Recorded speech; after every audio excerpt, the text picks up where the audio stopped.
Dams serve a wide variety of purposes, from hydropower to flood control to storage of water for municipal and industrial uses. But when a dam's useful purpose fades away, the structure itself still remains. Dams come in all shapes and sizes, but contrary to what you might think, the most dangerous dams are often the smallest. Hey, I'm Grady, and this is Practical Engineering. On today's episode, we're talking about the dangers of low-head dams.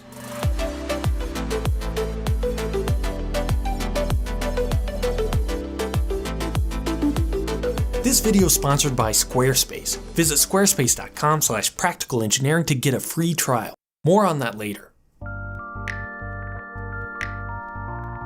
A low-head dam, sometimes simply called a weir, is a small structure that impounds a small amount of water across the width of a river or stream. Usually made from concrete, the purpose of low-head dams is to raise the water level upstream on a river. This can assist with navigation of the channel by boats, create a drop for generating hydropower, and make water available at intakes for water supply and irrigation. Thousands of these structures have been constructed over the years to take advantage of natural watercourses and rivers.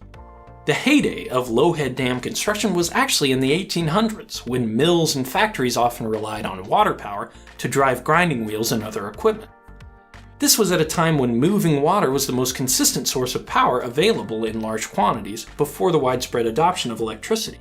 Most of these old mills and factories are long gone, and the ones that still survive certainly don't depend on water for power anymore. That means many property owners are forced to maintain these old structures that no longer have any practical use. Or more commonly, and much worse, these dams are abandoned by their owner and gradually fall into disrepair.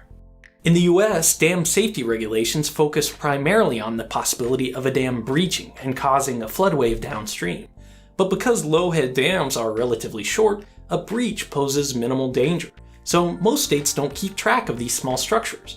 And especially if they've been abandoned, it can be difficult to enforce maintenance regulations on their owners. But even though they pose little danger in the event of a breach, low-head dams create a public safety issue that has caused more fatalities in the US than all dam failures in the past 20 years. To understand why, we first need to know a little bit about open channel hydraulics. If you haven't seen my video about hydraulic jumps, I'll summarize it here. Go back and check out that video if you want to learn more. Open channel flow, that's flow that's not confined within a pipe, has a very important property related to its velocity that governs its behavior.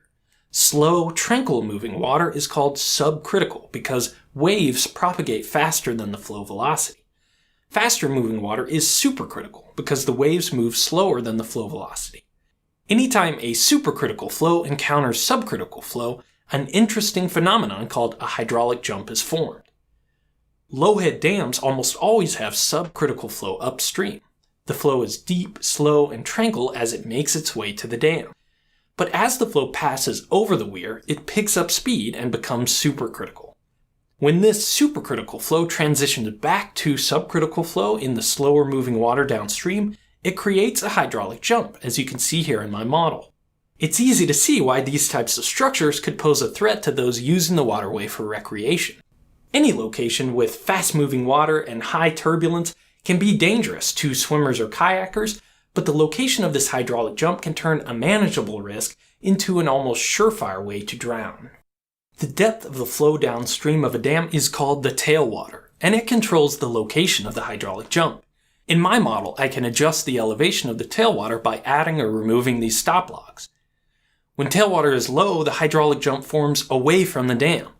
This is a fully developed jump that follows the traditional shape and flow patterns.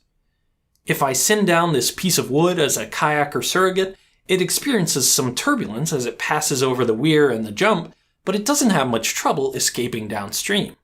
But as the tailwater rises, the jump moves closer and closer to the dam.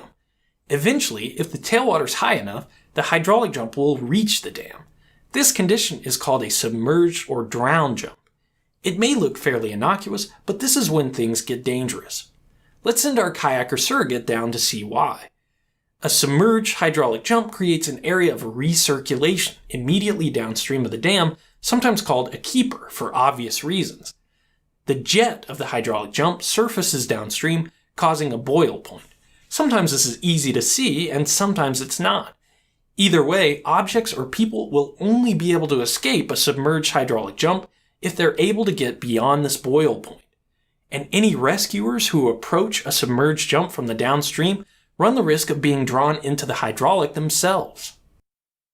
The recirculating current that traps recreators is dangerous enough on its own, but there are other contributing factors to the dangers of low-head dams.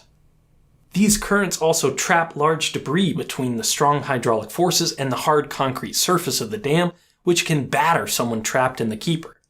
The water's often cold, increasing the potential for hypothermia and further disorientation. The turbulence of the hydraulic jump entrains a lot of air, reducing the buoyancy of a swimmer. And low-head dams often span the entire width of a river, meaning there's no still water nearby that can be used as a safe haven. This is exactly why the Low-Head Dam is called the perfect drowning machine. All these factors added together create a situation that's almost impossible to survive.